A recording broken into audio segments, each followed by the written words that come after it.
In April of 1204, an army finally breached the walls of Constantinople.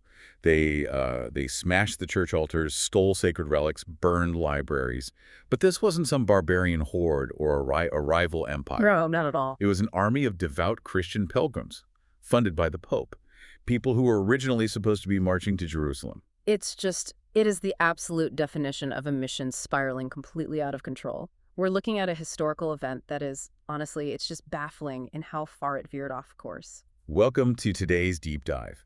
We have a really fascinating mission for you today. It's an exploration of the factors and consequences of the fall of Constantinople in 1204. Right. Or, as it's often framed in the Greek historical studies you shared with us, we are looking at the Hierogantes kai Sunepesetis Aulosis Tol 1204. And I have to say, you provided us with a truly massive stack of sources to get through. Yeah, it's a remarkably comprehensive stack. I mean, we've got eyewitness medieval chronicles, historical overviews, these really dense academic analyses, tracking Pope Innocent III's shifting rhetoric. Oh, those were intense. Very intense. And even a Harvard thesis on the medieval Mediterranean economy, which is vital because you cannot understand this event by looking at just one isolated factor. Right. And we're going to need all of those angles to answer the central question of this deep dive, which is, how did a holy mission destined for Jerusalem turn into the brutal 3-day sacking of the world's greatest Christian city? Exactly. Because the story we're about to tell you is one of predatory debt, masterful political spin, and a staggering transfer of wealth that, well, it permanently flipped the global economy. To really grasp the sheer scale of the disaster, we have to start with the logistical factors that doomed this expedition before it even reached Byzantine territory. Right. So in 1198, Pope Innocent III preaches the Fourth Crusade. The original stated goal is to retake the Muslim-controlled city of Jerusalem, and the strategic plan is to attack through Egypt. Which was the power center of the region at the time. Exactly. Okay, let's unpack this.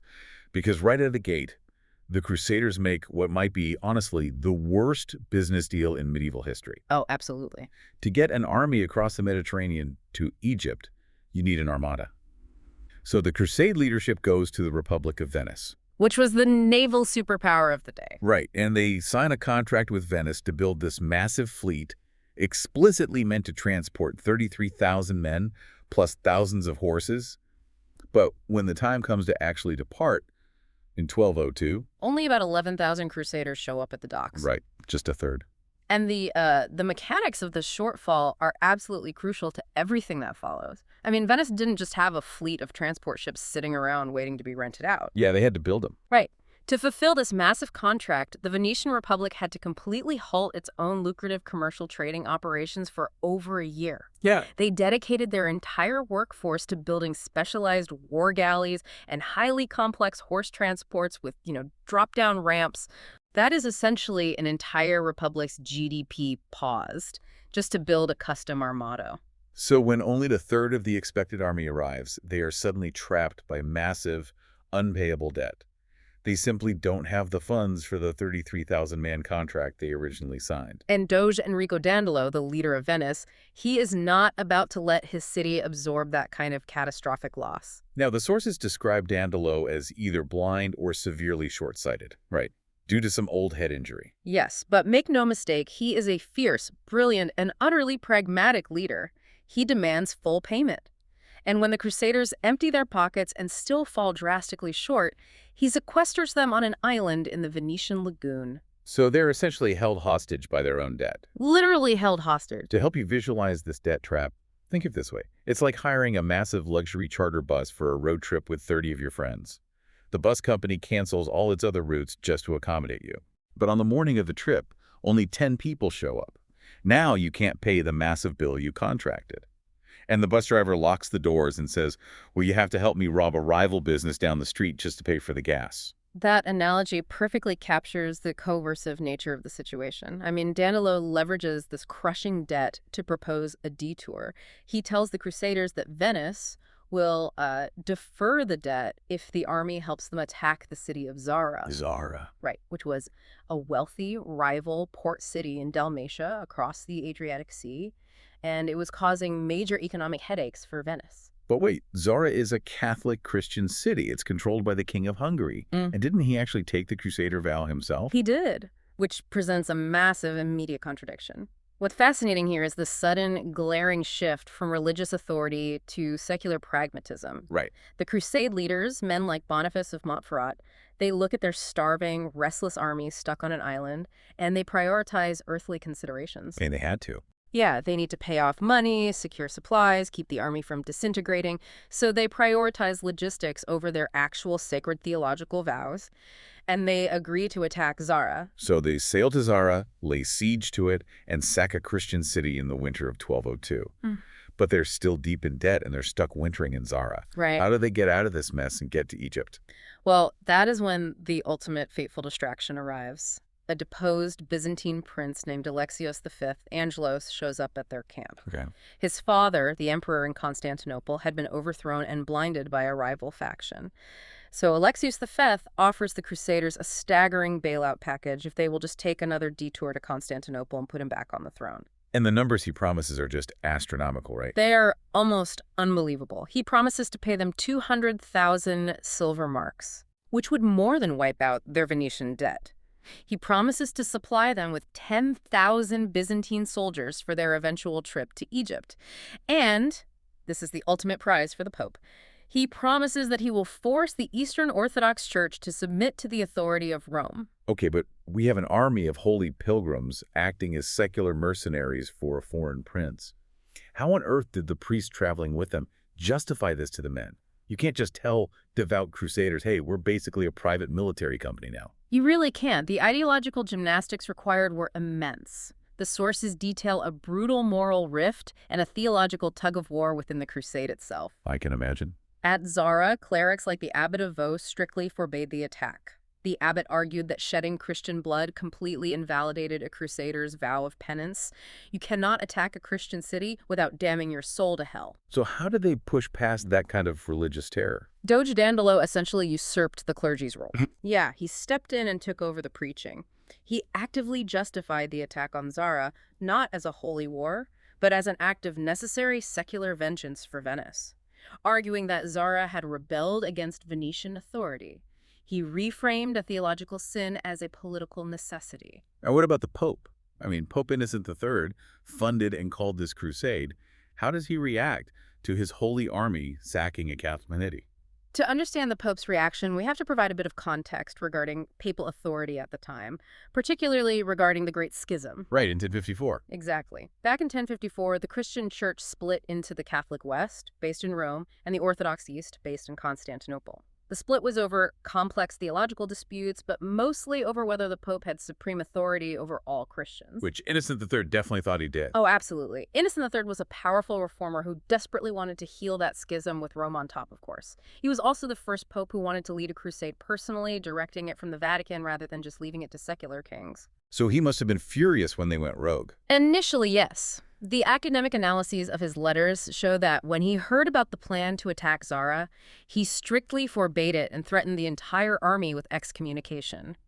Wait, so the Pope literally flips his stance from you're excommunicated to this is a divine miracle just because they won and he wanted to stay in charge. It's incredible, isn't it? The public and private dichotomy of Pope Innocent III is one of the most revealing parts of these sources. The reality on the ground was that he had zero operational control over this army, Right. acknowledging publicly that his Grand Crusade had completely ignored his orders and gone rogue would destroy his carefully crafted papal authority. But the sources show his private letters to his legates, right? Where he is privately horrified by the brutal actions of the Crusaders. Deeply horrified. He complains bitterly in private correspondence that the Crusaders are prioritizing earthly spoils and political meddling over the Holy Land. He knew the Latins' violent behavior was making any genuine, lasting reunification of the Greek and Latin churches completely impossible. But his public PR spin is completely different. Masterfully different. In his public encyclicals, he retroactively justified the fall of Constantinople as God's will. Unbelievable. He framed the violent sack as a divine punishment against the Byzantines for the Greek Church's schism from Rome back in 1054. He adapted his rhetoric to make an uncontrollable disaster look like a divine master plan. And the Pope wasn't the only one spinning the narrative. One of the primary sources in our stack is the famous medieval chronicle, De la Conquête de Constantinople, written by Geoffrey of Villehardouin. Yes. He was an actual knight, a marshal of Champagne, and an eyewitness to all of this. But he writes his account in the third person, consistently framing the French army as the noble, pure-hearted executors of God's will. Which is a very deliberate stylistic choice. By adopting an epic, almost detached tone, very similar to the Song of Roland, the famous medieval poem that framed earlier battles as glorious black and white struggles between good and evil Villehardouin, creates a highly subjective justification for the Crusades' failures. He writes like a PR manager trying to cover up a corporate disaster. Exactly. He deliberately omits inconvenient facts. For instance, he barely mentions the role of Fulk of Nilly. Who was that? Fulk was the charismatic preacher who originally inspired the Crusades' religious fervor among the common people, but emphasizing that pure, early religious zeal would make the later greedy turn to Zora and Constantinople look even worse. Oh, I see. So Villehardouin just glosses over it. He also glosses over the gritty, self-serving negotiations that got them into the Venetian debt trap to begin with, portraying every diversion as an unavoidable, tragic necessity. He's writing the official, authorized biography of the heist, making sure the robbers look like the tragic heroes. That's a perfect way to put it. But no amount of medieval PR spin can cover up the reality of what happened when they actually breached the walls of Constantinople. Which brings us to the devastating real-world mechanics of the sack itself. The timeline is critical here. In 1203, the Crusaders actually succeeded in putting Alexios IV on the throne, but Alexios quickly realized that the imperial treasury was empty. Uh-oh. Yeah, he couldn't pay the 200,000 silver marks he promised. He resorted to melting down church icons to pay the Latins, which, as you can imagine, infuriated the Greek citizens. So in early 1204, Alexios V was overthrown and strangled by his own people. Which means the Crusaders' bailout package is gone. Their puppet is dead. And their reaction is ruthless. In April 1204, the Crusaders and Venetians decided to just take the city by force. The descriptions of this event are horrifying. This is the 3-day nightmare. We are talking about the complete abandonment of holy oaths. Complete abandonment. They systematically destroyed and looted sanctuaries that had stood for centuries. An estimated 2,000 Greek civilians were killed in the streets.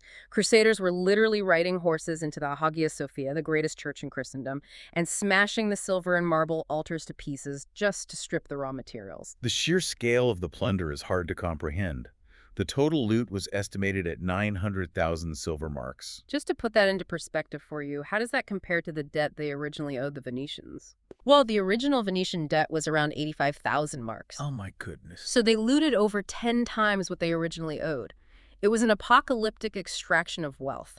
Works of priceless ancient art from antiquity, statues that had survived since the Roman Empire, like the massive bronze statue of Hercules by Lysippos, were just smashed and melted down into raw currency to pay off foot soldiers. And the Venetians, they didn't just melt things down. They knew exactly what they wanted. So we had a shopping list. They stole the famous bronze horses right from the Hippodrome, the ancient racing stadium, and shipped them back to adorn St. Mark's Basilica in Venice, where they still are today. It was a surgical extraction of cultural and economic wealth. And following the sack, the Crusaders didn't just pack up their loot and leave for Jerusalem. They decided to stay. They partitioned the Byzantine Empire among themselves and established what is known as the Latin Empire, or the Franco-Graecia. Right. They placed a Western noble, Baldwin of Flanders, on the throne in the Hagia Sophia. Here's where it gets really interesting for anyone studying governance or systems. The Crusaders, whose entire brand was defending Christendom, actually accelerated its collapse in the East. They really did. They shattered the Byzantine Empire into fragments, leaving it too small and too poor to stop the later Ottoman conquests. And the Latin Empire they tried to build, it was an absolute disaster. If you connect this to the bigger picture, the failure of the Latin Empire proves a fundamental historical rule. Conquering a city is entirely different from running an empire. Exactly. The Latins had formidable military might, but they had zero administrative competence and zero local support. You see this in the sources when they try to explain why the government failed. The mechanism of the failure is fascinating. Yeah. The Crusaders tried to force a clunky Western feudal system onto a highly sophisticated Greek bureaucracy. The clash of systems was catastrophic. I mean, Western feudalism relied on decentralized power. Local lords giving land grants to knights in exchange for personal military service and peasant crop sharing. Very rural. Right. But the Byzantine system was a centralized, highly complex bureaucracy run by educated civil servants who managed tax collection, infrastructure, and international trade. So when the Latins showed up expecting local administrators to just swear personal fealty to some new French knight, the entire tax and supply chain apparatus just broke down. The Completely. Greek administrators basically refused to cooperate, or they just fled to Byzantine successor states, like the Empire of Nicaea. And without that administrative backbone, the economy tanked immediately. The Latin Empire couldn't generate domestic revenue. It got so bad that within a few decades, Emperor Baldwin II, the successor to the throne, was utterly bankrupt. I read about this. He was reduced to literally stripping the lid off the roofs of the imperial palaces to sell for scrap metal. And he was selling off the most sacred holy relics in the city to the King of France just to raise cash. He sold the crown of thorns. Yes. He even handed over his own son, Philip, to Venetian merchants as collateral for a cash loan. That is how deeply bankrupt this so-called empire was. It was a spectacular political failure. Eventually, by 1261, Nicaean forces, the Greek remnant state, managed to sneak a small force into Constantinopole while the Latin army was away. Just walked right in. Pretty much. They easily took the city back, collapsing the Latin Empire politically. But the economic damage, that was permanent. And this is where we need to look at the long-term consequences. Because the events of 1204 permanently flipped the balance of power in the Mediterranean. The economic data from the Harvard dissertation you provided is incredibly illuminating regarding this shift. Before 1204, Byzantium was the absolute economic powerhouse of the region. They were exporting high-end, highly sought-after luxury goods. Like what? We are talking about state-monopolized silk production and Xixippus fine ceramics, which was the highest quality luxury pottery in the Mediterranean. And they had a rock-solid currency, right? Yes. They operated on a stable gold coin standard called the hyperpyron. For centuries, the hyperpyron was essentially the dollar of the Middle Ages. It was the bedrock of international trade. To give you a modern analogy, pre-1204 Byzantium was like an absolute tech monopoly. Think of a legacy giant that controls the hardware, the software, and the global supply chain. Right. But then they get forcibly, violently dismantled by corporate raiders, the Crusaders. This violent dismantling allowed nimble, aggressive startups in Italian city-states like Venice and Genoa to rush in and permanently steal their market share.